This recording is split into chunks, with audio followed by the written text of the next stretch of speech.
Le livre du ciel. Tome 8. Me trouvant dans mon état habituel, j'étais affligé et presque hébété à cause de mes privations coutumières. Jésus vint comme en passant et il me dit: Ma fille, ce que je veux que tu prennes à cœur, c'est la constance dans le bien, tant à l'intérieur de toi qu'à l'extérieur. La répétition de l'acte de m'aimer et la constance dans le bien font grandir la vie divine dans l'âme. Et cela avec tant de force que cela peut être comparé à un enfant qui, grandissant dans le bon air et avec une bonne alimentation, grandit en pleine santé jusqu'à ce qu'il ait atteint sa stature normale, sans avoir besoin du médecin et de remèdes. Il devient si robuste qu'il peut aider les autres.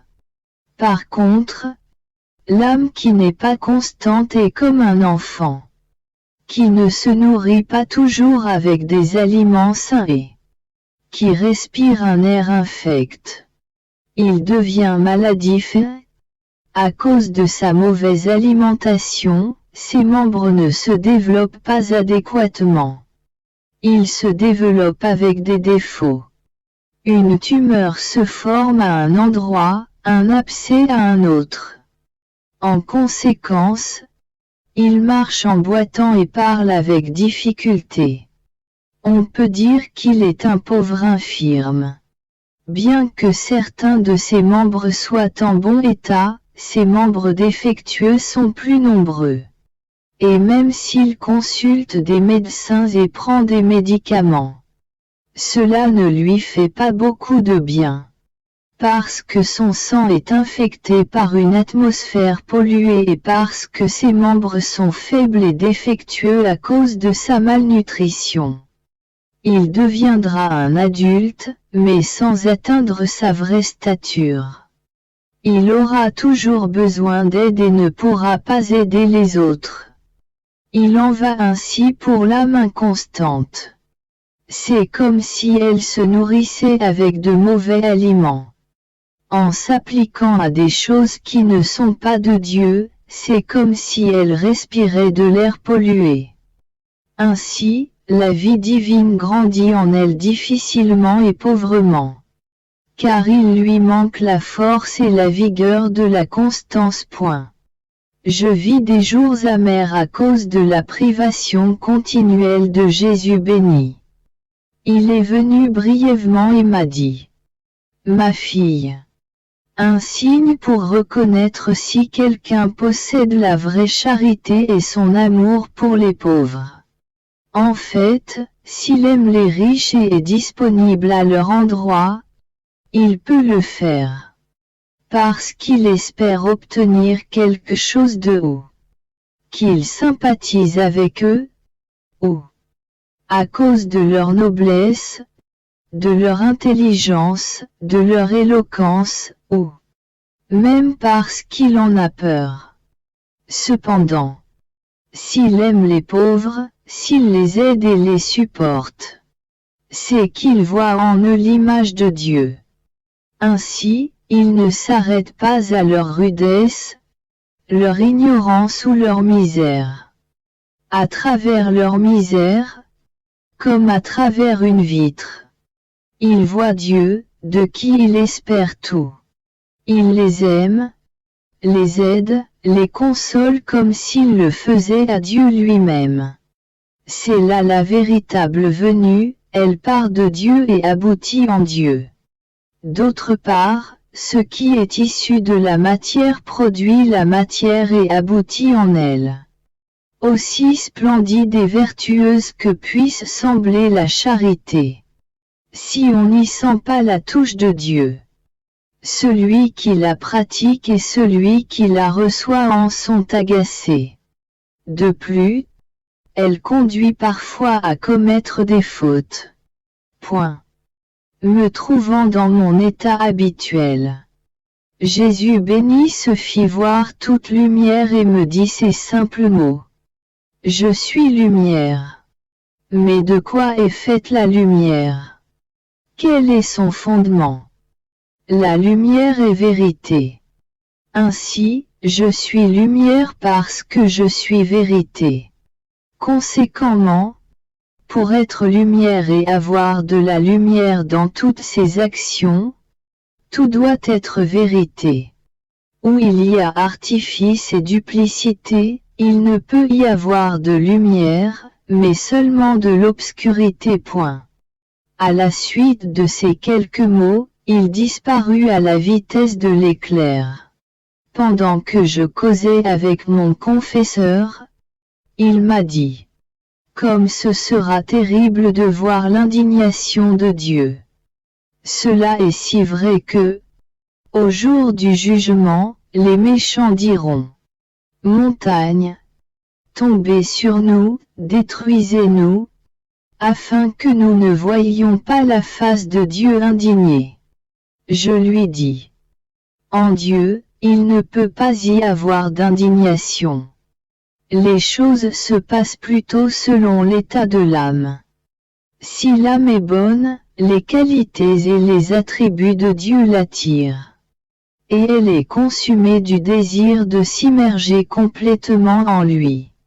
Si elle est mauvaise, la présence de Dieu l'écrase et la fait s'enfuir loin de lui. Se voyant rejetée et n'ayant en elle aucune semence d'amour pour ce Dieu si saint et si beau, pendant qu'elle se voit elle-même si mauvaise et si laide, l'âme veut plutôt fuir la présence de Dieu et même se détruire elle-même. En Dieu, il n'y a pas de changement, c'est plutôt nous qui ressentons les choses différemment suivant l'état de notre âme. Pur après, je me suis dit, comme j'ai été stupide en parlant ainsi. Plus tard, pendant que je faisais ma méditation du jour, Jésus vint brièvement et il me dit: ma fille, tu as bien parlé. Je ne change pas et ce sont plutôt les créatures qui peuvent ressentir différemment ma présence, suivant leur état d'âme. En fait, comment une personne qui m'aime pourrait-elle être apeurée alors qu'elle ressent la totalité de mon être couler en elle et former toute sa vie? Peut-elle vraiment être gênée par ma beauté si elle s'efforce de s'embellir toujours plus dans le but de me plaire et d'être comme moi? Elle ressent la totalité de mon être divin circuler dans ses mains, ses pieds, son cœur et son esprit, de telle sorte que mon être lui appartient totalement. Et comment pourrais-je avoir honte d'elle? Cela est impossible. Ah! Ma fille, le péché jette tant de désordre dans la créature qu'elle en vient à vouloir se détruire elle-même. Pour ne pas avoir à soutenir ma présence. Au jour du jugement, ce sera terrible pour les méchants. Ne voyant aucune semence d'amour en eux, mais plutôt de la haine envers moi. Ma justice m'imposera de ne pas les aimer. Et les personnes qui ne sont pas aimées, on ne veut pas être auprès d'elles et on cherche à les éloigner de nous. Je ne voudrais pas les avoir auprès de moi et elles ne voudront pas y être, nous fuirons l'un l'autre. Uniquement l'amour unit tout et rend tout le monde heureux. Me trouvant dans mon état habituel, je réfléchissais sur le mystère de la flagellation. Quand Jésus vint, il pressa ses mains sur mes épaules et il me dit en mon intérieur: ma fille, je voulais que ma chair soit déchiquetée et que mon sang ruisselle de toute mon humanité pour réunir en moi toute l'humanité perdue. En fait, de tout ce qui a été déchiqueté de mon humanité. Chair, sang, cheveux. Rien ne demeura dispersé à ma résurrection mais tout fut réuni à nouveau à mon humanité. Ce faisant, j'incorporai toutes les créatures à moi. Si donc quelqu'un se sépare de moi, c'est par sa volonté obstinée et pour être perdu à tout jamais point. Étant dans mon état habituel, Jésus bénit vint brièvement et il me dit: Ma fille, plus l'âme se prive de choses ici-bas, plus elle sera comblée dans le ciel. Plus on est pauvre sur la terre, plus on sera riche dans le ciel. Plus on est privé de plaisir, d'amusement, de voyage, de balade sur la terre, plus on sera comblé en Dieu. Ô combien l'âme pourra se balader dans l'étendue des cieux, spécialement dans les cieux incommensurables des attributs de Dieu. En fait, chacun des attributs de Dieu est un ciel de plus, un paradis de plus. Chez les bienheureux, quelques-uns sont comme en marge des attributs de Dieu. D'autres se trouvent en leur milieu et d'autres se trouvent plus haut encore. Plus ils y circulent, plus ils goûtent et se réjouissent. Ainsi, quiconque se départit des choses terrestres, même des plus petites, choisit le ciel. Plus il aura connu le mépris sur la terre, plus il sera honoré. Plus il aura été petit, plus il sera grand. Plus il aura été soumis, plus il dominera. Et ainsi de suite. Cependant, combien choisissent de se priver sur la terre pour être comblés dans le ciel? Presque personne. Ce matin, Jésus béni se fit voir un peu comme une ombre et il me dit: Ma fille, quand l'âme se maintient dans l'attitude de faire le bien, la grâce est avec elle et donne vie à toutes ses actions. Si, cependant, elle devient indifférente à faire le bien ou accomplit le mal, ma grâce se retire, incapable de pactiser avec ces choses et de communiquer sa vie. Consternée, elle se retire avec beaucoup de déplaisir. Veux-tu que la grâce soit toujours avec toi et que ma vie forme la tienne? Reste dans l'attitude de toujours faire le bien. Ainsi, la totalité de mon être se développera en toi. Et tu seras moins porté à te chagriner quand tu seras privé de ma présence. En fait, sans me voir, tu me toucheras à travers tous tes actes, cela adoucira en partie la souffrance de ma privation. Alors que j'étais dans mon état habituel, Jésus béni vint brièvement et il me dit: Ma fille, la science divine se manifeste dans les travaux faits avec droiture. En fait, la droiture contient toute la beauté et le bien que l'on puisse trouver. L'ordre, l'utilité, la beauté, la connaissance. Un travail est bon dans la mesure où il est fait dans l'ordre. Mais s'il est mal agencé, mal foutu, on ne peut en tirer de bon. Toutes les choses que j'ai faites, des plus grandes aux plus petites, étaient bien ordonnées et s'avèrent utiles. Car elles furent faites dans la droiture. Dans la mesure où la créature est bonne, elle est habitée par la science divine. Dans la mesure où elle agit avec droiture, de bonnes choses sortent d'elle. Cependant, si elle travaille négligemment, cela peut compromettre le résultat de son travail et la compromettre elle-même. Car la science divine sera alors mise en veilleuse. Quiconque n'agit pas dans la rectitude des chemins de la justice, de la sainteté et de la beauté, c'est-à-dire des chemins de Dieu.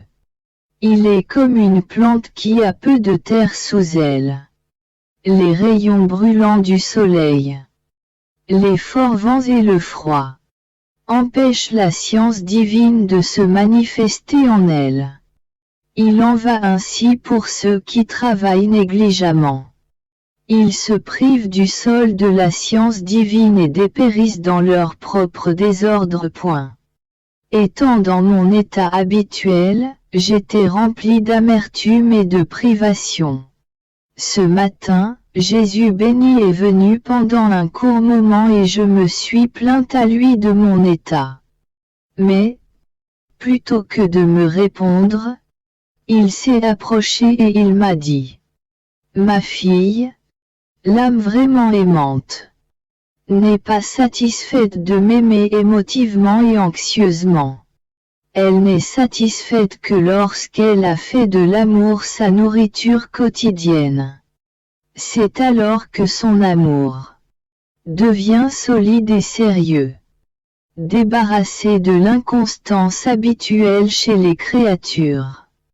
Et puisqu'elle a fait de l'amour sa nourriture, celui-ci est diffusé dans tous ses membres et lui donne la force de soutenir les flammes d'amour qu'il a conçues et alimente sa vie. Parce qu'elle possède l'amour en elle. Elle ne fonctionne plus par anxiété ou selon ses émotions. Mais elle sent seulement qu'elle aime de plus en plus. Tel est l'amour des bienheureux dans le ciel, c'est mon propre amour. Les bienheureux brûlent, mais sans anxiété et sans tapage. Cela se fait dans la stabilité et d'une manière admirablement sérieuse. C'est là le signe que l'âme en est venue à se nourrir d'amour. Son amour perd de plus en plus les caractéristiques de l'amour humain. S'il n'y a qu'une anxiété et émotion, c'est le signe que l'âme n'a pas fait de l'amour sa nourriture. Mais que c'est seulement des parties d'elle-même qu'elle a vouées à l'amour. Ainsi, parce qu'elle n'est pas entièrement amour, elle n'a pas la force de le contenir en elle et c'est ainsi qu'elle a ses émotions de l'amour humain. Cette âme est très démonstrative mais sans stabilité. Alors que la première est stable comme une montagne qui ne bouge jamais. Vivant mes jours dans l'amertume, je me plaignais à notre Seigneur en lui disant: Avec quelle cruauté tu m'as laissé. Tu m'avais dit que tu m'avais choisi comme ta petite fille et que tu me garderais toujours dans tes bras. Cependant, qu'en est-il maintenant? Tu m'as jeté par terre et, plutôt que d'être ta petite fille, je vois que tu as fait de moi une petite martyre. Et, bien que petit, mon martyre est aussi cruel et âpre qu'amer et intense. À ce moment, Jésus bougea en moi et il me dit: Ma fille, tu te trompes. Ma volonté ne fait pas de toi une petite martyre, mais une grande. Si je t'ai donné la force de supporter avec patience et résignation la privation de ma présence, ce qui est la chose la plus douloureuse et la plus amère qui existe, au point qu'aucune autre peine au ciel et sur la terre ne l'approche ou ne lui ressemble. N'est-ce pas là l'héroïsme de la patience et l'ultime degré de l'amour, en comparaison duquel tous les autres amours sont dépassés et presque annulés? N'est-ce pas là un grand martyr? Tu dis être une petite martyre parce que tu penses ne pas souffrir tellement. Ce n'est pas que tu ne souffres pas, mais que le martyre de ma privation absorbe toutes tes autres souffrances, les faisant presque disparaître. En fait, ta situation d'être sans moi fait que tu ne prêtes pas attention à tes autres souffrances et que tu en viens à ne pas ressentir leur poids. Par suite, tu dis que tu ne souffres pas. Je ne t'ai donc pas jeté par terre. Je te garde plutôt bien agrippé dans mes bras. Plus encore. Je te dis que si j'ai donné à Paul ma grâce efficace lors de sa conversion, je te donne cette grâce à toi presque continuellement. Le signe de cela est que tu continues à faire intérieurement tout ce que tu faisais quand j'étais avec toi presque continuellement. Ce que tu sembles faire présentement seul et par toi-même. Que tu sois tout immergé en moi et lié à moi. En pensant sans cesse à moi. Même si tu ne me vois pas. Cela n'est pas de toi, c'est une grâce spéciale et efficace. Et si je te donne beaucoup, c'est le signe que je t'aime beaucoup et que je veux que tu m'aimes aussi beaucoup. Me trouvant dans mon état habituel, je m'ennuyais du petit bébé Jésus.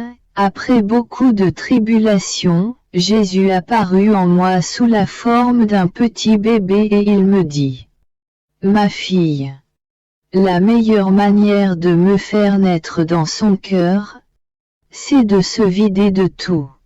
Parce qu'en trouvant l'espace vide, je peux y placer mes biens.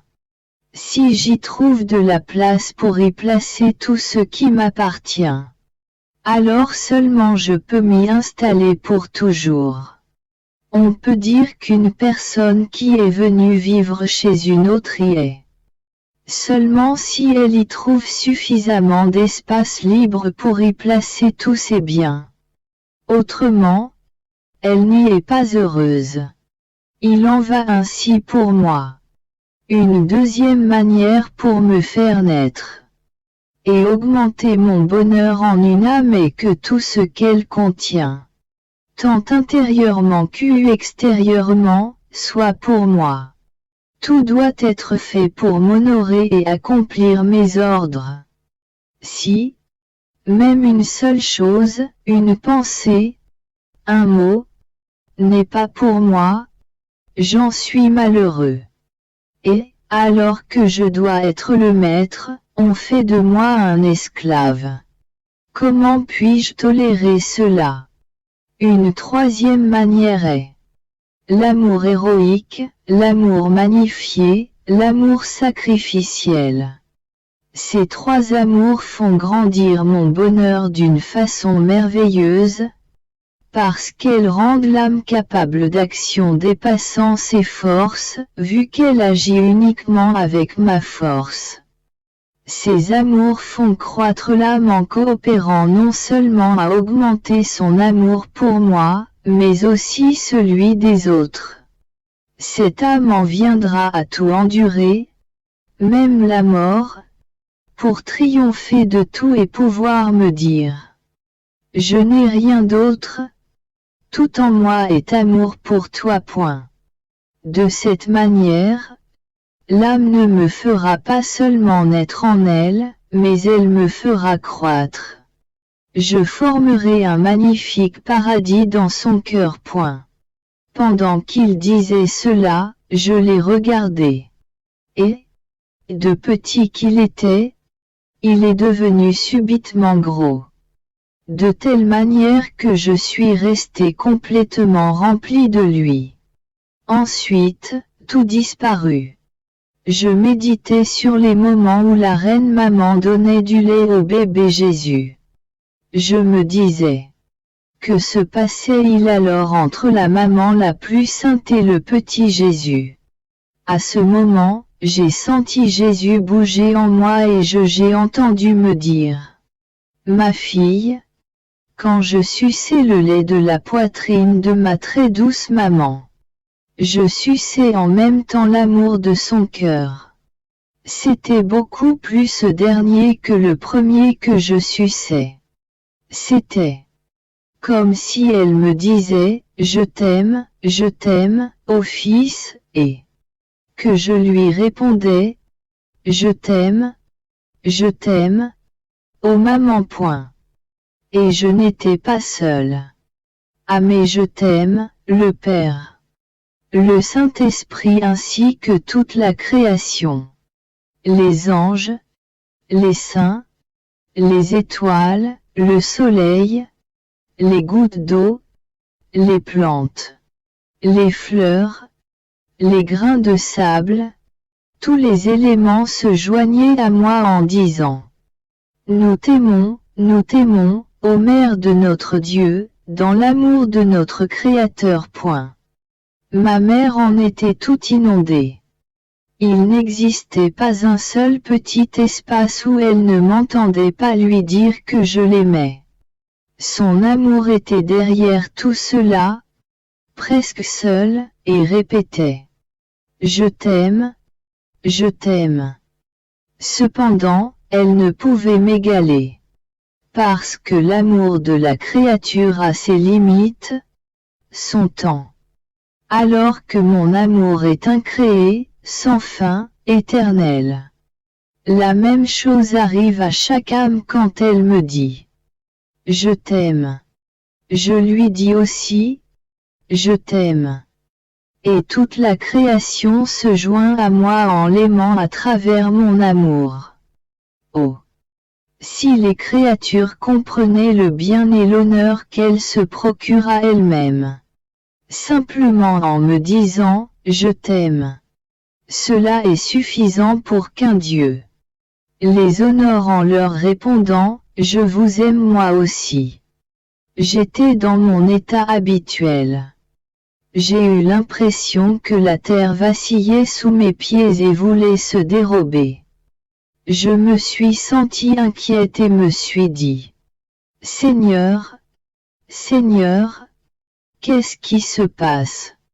Il me dit en mon intérieur: tremblement de terre, sans rien ajouter. Je n'ai presque pas fait attention à lui. J'ai poursuivi mes activités intérieures comme à l'accoutumée. Environ 5 heures plus tard, j'ai soudainement ressenti sensiblement un tremblement de terre. Dès que celui-ci eut cessé, un peu confuse, je me suis retrouvée hors de mon corps et j'ai pu voir des choses terribles. Cette vue est cependant disparue rapidement. Et je me suis retrouvée à l'intérieur d'une église. Un jeune homme habillé de blanc et provenant de l'autel vint à moi. Je pense que c'était notre Seigneur, mais je n'en suis pas sûre. S'approchant de moi et avec un regard imposant, il me dit: viens. Je haussai les épaules sans bouger. Présumant qu'il était en train d'envoyer des fléaux, j'ai dit: Seigneur, veux-tu vraiment me prendre maintenant? Le jeune homme se jeta alors dans mes bras. À l'intérieur de moi, je l'ai entendu me dire: viens, ô ma fille, pour que je puisse en finir avec le monde. Je vais en détruire une bonne partie par des tremblements de terre, des inondations et des guerres. Ensuite, je suis revenu dans mon corps. Je méditais sur la petite enfance de Jésus et je me disais: mon petit bébé, à combien de peine as-tu voulu te soumettre? Il ne t'a pas suffi de venir sous la forme d'un adulte.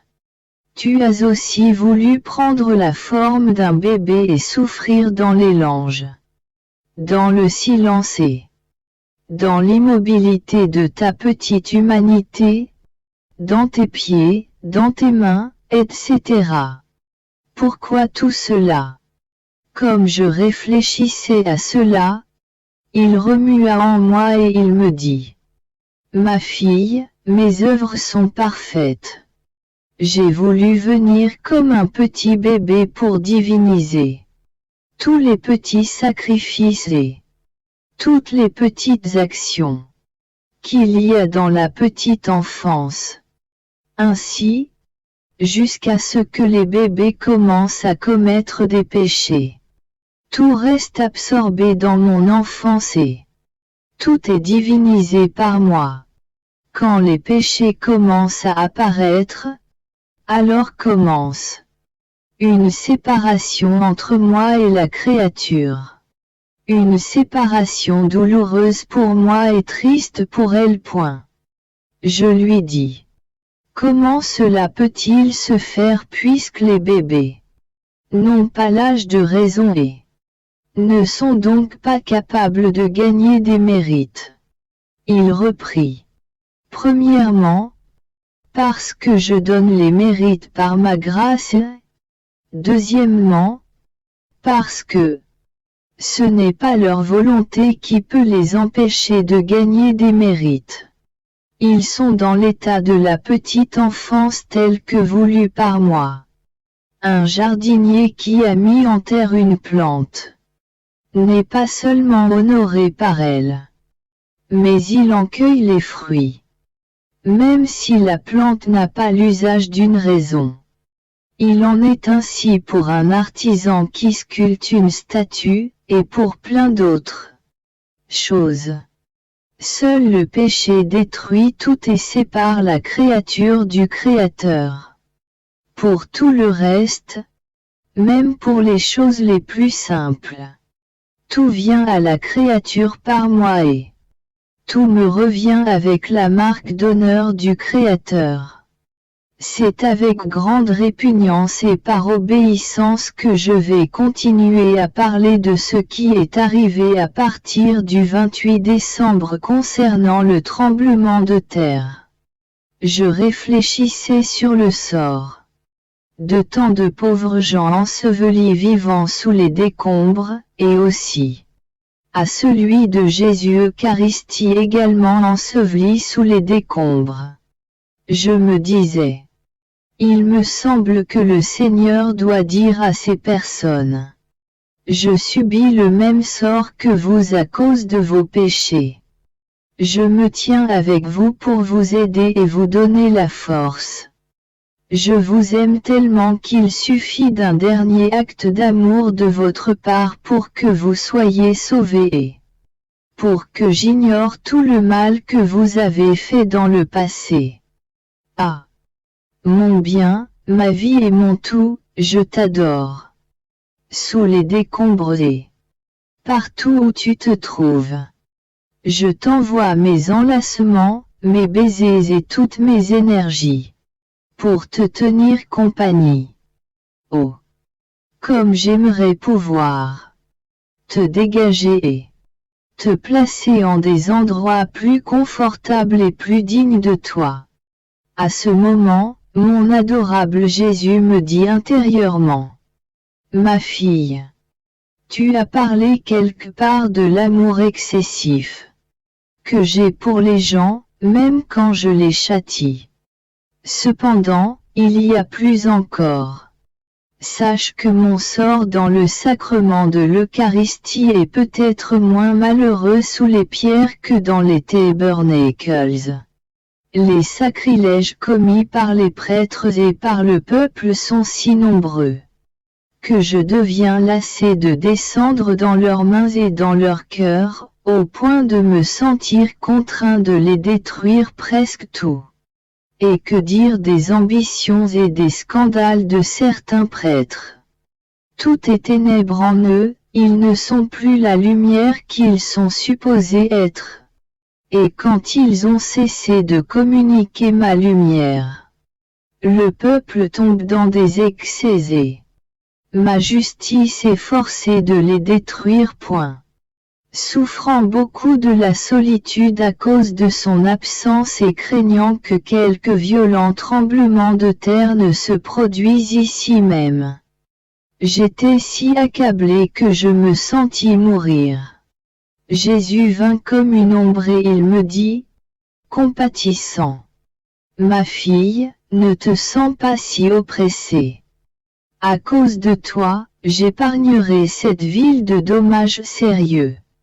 Vois par toi-même si je ne dois pas continuer à punir, au lieu de se convertir, les gens. En entendant parler de la destruction d'autres provinces, disent que ce sont ces régions qui sont la cause de ces châtiments et ils continuent à m'offenser. Comme ils sont aveugles et insensés. Toute la terre n'est-elle pas dans mes mains? Ne puis-je pas ouvrir des abîmes dans leurs régions et les avaler eux aussi? Pour leur montrer cela, je causerai des tremblements de terre à d'autres endroits où il n'y en a ordinairement pas. Pendant qu'il disait cela, il sembla tendre ses mains vers le centre de la terre, y prendre du feu et l'approcher de la surface de la terre. Alors la terre était secouée et des tremblements de terre se faisaient sentir, à certains endroits plus intensément qu'à d'autres. Il dit: ceci n'est que le début des châtiments. Qu'est-ce que ce sera à la fin? Ayant reçu la Sainte Communion, je me demandais quoi faire pour m'approcher encore plus de Jésus béni. Il me dit: pour te rapprocher encore plus de moi, au point de fondre ton être dans le mien, comme le mien est fondu dans le tien. Tu dois en toutes choses prendre ce qui est de moi et laisser ce qui est de toi. Si tu en arrives à ne penser qu'à des choses saintes, à ne regarder que le bien-être, à ne chercher que la gloire et l'honneur de Dieu, tu laisseras ton esprit et épouseras le mien. Si tu ne parles et n'agis que pour le bien et par amour pour Dieu, tu laisseras ta bouche et tes mains, en les remplaçant par ma bouche et mes mains. Si tu marches toujours saintement et dans des sentiers droits, tu marcheras avec mes pieds. Si ton cœur n'aime que moi, tu le remplaceras par mon cœur pour n'aimer qu'avec mon amour, et ainsi de suite pour tout le reste. Ainsi, tu seras enveloppé de toutes mes choses et moi de toutes les tiennes. Peut-il exister une union plus étroite que celle-là? Si l'âme atteint le point de ne plus se reconnaître elle-même, mais ne reconnaît que l'être divin en elle, ce sont là les fruits des bonnes communions et l'objectif divin les concernant. Mais combien mon amour est frustré! Combien sont minimes les fruits que les âmes tirent de la communion, au point que la majorité demeure indifférente et même dégoûtée de cette divine nourriture. Je pensais à mes nombreuses privations et me rappelais que, il y a plusieurs années, j'avais attendu notre Seigneur pendant plusieurs heures. Et, quand il était venu, je m'étais plainte d'avoir dû lutter tellement avant qu'il vienne. Il m'avait dit: ma fille, quand je te surprends en venant sans que tu m'attendes, alors tu es en dette avec moi. Mais, quand je te fais attendre pendant un certain temps et que je viens ensuite, je suis en dette avec toi. Et penses-tu que c'est peu de choses qu'un Dieu soit en dette avec toi? Alors je me suis dit: à cette époque, c'était des heures, maintenant ce sont des jours. Qui pourrait dire combien de dettes il a envers moi? Je pense qu'elles sont innombrables, car il a tant abusé de ses fantaisies. Ensuite, je me suis dit: et quel est le bien pour moi d'avoir un Dieu qui soit en dette avec moi? Je pense que le fait d'être en dette avec lui ou que lui soit en dette avec moi, c'est la même chose pour Jésus, parce que, en un instant, il peut en donner à l'âme pour égaler et même surpasser les dettes qu'il pourrait avoir. Ainsi, toutes ces dettes sont annulées. Pendant que je réfléchissais ainsi, Jésus béni me dit en mon intérieur: ma fille, tu parles sottement. À côté des dons spontanés que je fais aux âmes, il y a les dons obligatoires. Pour ce qui est des dons spontanés, je peux les faire ou ne pas les faire, c'est mon choix, car je ne suis lié par rien. Pour ce qui est des dons obligatoires, comme c'est le cas avec toi, je suis obligé de donner ce que l'âme réclame et d'ajouter des cadeaux.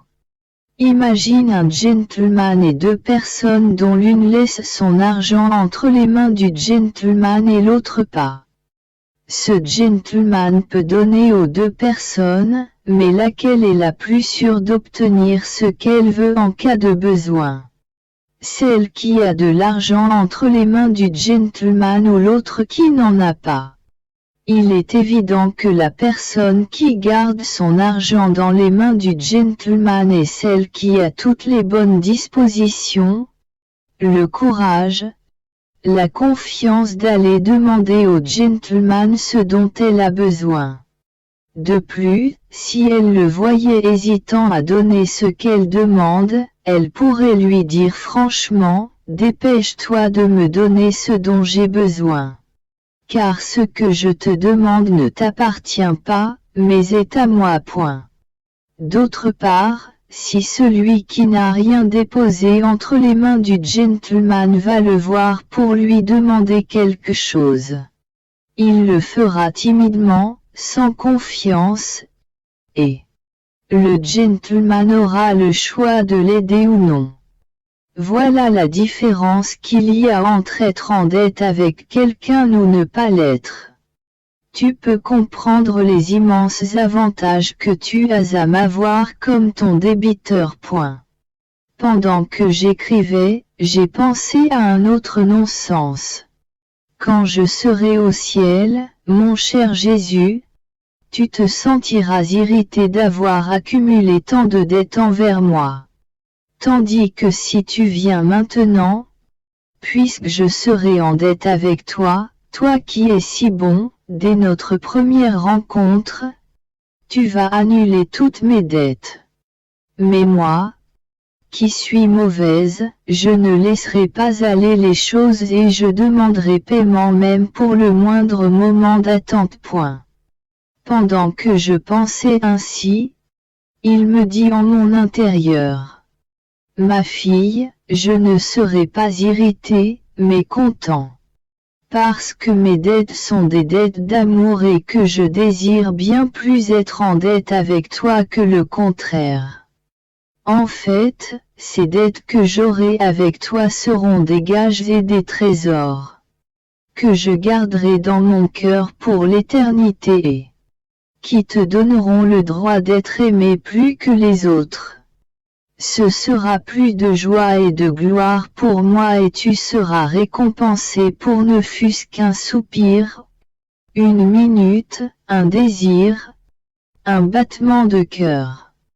Et plus tu demanderas avec empressement et avidité, plus grand sera le plaisir que tu me donneras, et plus je te donnerai. Es-tu contente maintenant? Je suis restée confuse et ne savais quoi dire de plus. Étant dans mon état habituel, je me disais: quelle vie inutile que la mienne! Quel bien est-ce que je fais! Tout est fini. Plus aucune participation aux épines, à la croix et au clou. Tout est vraiment terminé. Je ressens bien des souffrances, au point même de ne pouvoir remuer, mais ce sont des rhumatismes, quelque chose de complètement naturel. Il ne me reste que la pensée continuelle de sa passion et l'union de ma volonté à la sienne, en lui offrant ce qu'il a souffert et en lui offrant tout mon être, comme il le veut et pour qui il le veut. Mais, à part ça, rien d'autre que ma désolante misère. Quel est donc le but de ma vie? Pendant que je pensais ainsi, Jésus béni vint comme un éclair et il me dit: ma fille, sais-tu qui tu es? Luisa de la Passion du Tabernacle. Quand je te partage mes souffrances, tu es du calvaire. Quand je ne le fais pas, tu es du tabernacle. Vois comme cela est vrai. Dans le tabernacle, je ne montre rien à l'extérieur, ni la croix, ni les épines cependant. Mon immolation est la même qu'au calvaire. Mes prières sont les mêmes. L'offrande de ma vie se poursuit. Ma volonté ne change pas. Je brûle de soif pour le salut des âmes, etc. Je peux dire que les choses de ma vie sacramentelle et celles de ma vie mortelle sont toujours les mêmes. Elles n'ont diminué en rien, mais tout est intérieur. Par conséquent, si ta volonté est la même que lorsque je te fais partager mes souffrances, si ton offrande est la même, si ton intérieur reste uni à moi et à ma volonté, n'ai-je pas raison de dire que tu es Luisa de la Passion du Tabernacle? La seule différence est que, lorsque je te fais participer à mes souffrances, tu participes à ma vie mortelle. J'épargne le monde de fléaux plus grands. Quand je ne te fais pas participer à mes souffrances, je châtie le monde et tu prends part à ma vie sacramentelle. Néanmoins, c'est ma vie dans les deux cas. Je lisais un livre mentionnant diverses manières de se comporter intérieurement avec Jésus et comment il récompense l'âme par une surabondance de grâce et d'amour. Je comparais ce que je lisais avec ce que Jésus m'avait enseigné sur cette question et qui me paraissait comme une vaste mer comparativement à la petite rivière de ce que je lisais dans le livre. Et je me disais, si cela est vrai, qui pourra dire combien de grâces mon toujours aimable Jésus déverse en moi et combien il m'aime? Pendant que j'entretenais ces pensées et que j'étais dans mon état habituel, mon bon Jésus vint brièvement et il me dit: Ma fille, tu ne sais pas encore très bien ce que veut dire être choisie comme victime. En tant que victime, je contenais en moi-même tous les actes des créatures, leur satisfaction, leur réparation, leurs actes d'adoration et leurs actions de grâce. Ainsi, je faisais pour tous et chacun ce qu'ils auraient dû faire eux-mêmes. De la même manière, en tant que victime, tu ne dois pas te comparer aux autres, mais contenir en toi, non pas une seule personne, mais toutes les personnes. Et puisque tu dois agir pour toutes, je dois en conséquence te donner, non pas les grâces que je donne à une seule personne, mais assez de grâces pour égaler celles que je donne à toutes les personnes considérées ensemble. Pareillement, l'amour que je te donne doit surpasser celui que je donne à toutes les personnes considérées ensemble. Parce que la grâce et l'amour vont toujours de pair. Ils ont le même pas, la même mesure, et découlent de la même volonté. L'amour attire la grâce et la grâce attire l'amour, les deux sont inséparables. C'est pourquoi tu as vu la vaste mer que j'ai placée en toi et les petites rivières que j'ai placées dans les autres points. Je me suis sentie toute confuse en comparant toutes les grâces que j'ai reçues à ma si grande ingratitude et méchanceté. Étant dans mon état habituel, je me suis retrouvée hors de mon corps. Il m'a semblé voir dans le purgatoire une âme que je connaissais. Je lui ai dit, dis-moi, quel est mon état devant Dieu? Je suis si inquiète à ce sujet. Elle me dit: c'est très facile de savoir si ton état est bon ou mauvais. Si tu apprécies souffrir, c'est que tu es dans un bon état. Si tu n'apprécies pas souffrir, c'est que tu es dans un mauvais état. En fait, quand on apprécie souffrir, c'est qu'on apprécie Dieu. Et, en appréciant Dieu, on ne peut lui déplaire. Les choses que l'on apprécie, on les estime, on les chérit et on les protège plus que soi-même. Est-il possible que quelqu'un veuille du mal pour lui-même? Ainsi, il est impossible que l'on puisse déplaire à Dieu si on l'apprécie point. Par la suite, Jésus bénit brièvement et il me dit: Ma fille, dans presque tout ce qui arrive, les créatures répètent sans cesse: Pourquoi? Pourquoi? Pourquoi? Pourquoi cette maladie? Pourquoi cet état d'âme? Pourquoi ce fléau? Et bien d'autres pourquoi. Les réponses à ces pourquoi ne sont pas écrites sur la terre, mais dans le ciel. Là, tous liront les réponses. Sais-tu d'où proviennent ces pourquoi? De l'égoïsme nourri par l'amour de soi. Sais-tu où furent créés ces pourquoi? En enfer. Qui fut le premier à prononcer le mot pourquoi? Un démon. Les effets du premier pourquoi furent la perte de l'innocence dans le paradis terrestre, la guerre des passions indomptables, la ruine de beaucoup d'âmes et les misères de la vie. L'histoire du pourquoi est longue.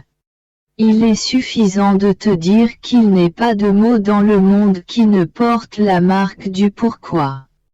Le pourquoi est la destruction de la sagesse divine dans les âmes. Et sais-tu où le pourquoi sera enterré? En enfer, pour y rendre les âmes perdues sans repos pour l'éternité, sans qu'elles puissent trouver la paix. L'art du pourquoi est de faire la guerre aux âmes sans répit. Point. Pour te rapprocher encore plus de moi. Au point de fondre ton être dans le mien comme le mien est fondu dans le tien. Tu dois en toute chose prendre ce qui est de moi et tu dois laisser ce qui est de toi. Si tu en arrives à ne penser qu'à des choses saintes, à ne regarder que le bien-né, à ne chercher que la gloire et l'honneur de Dieu, tu laisseras ton esprit et épouseras le mien.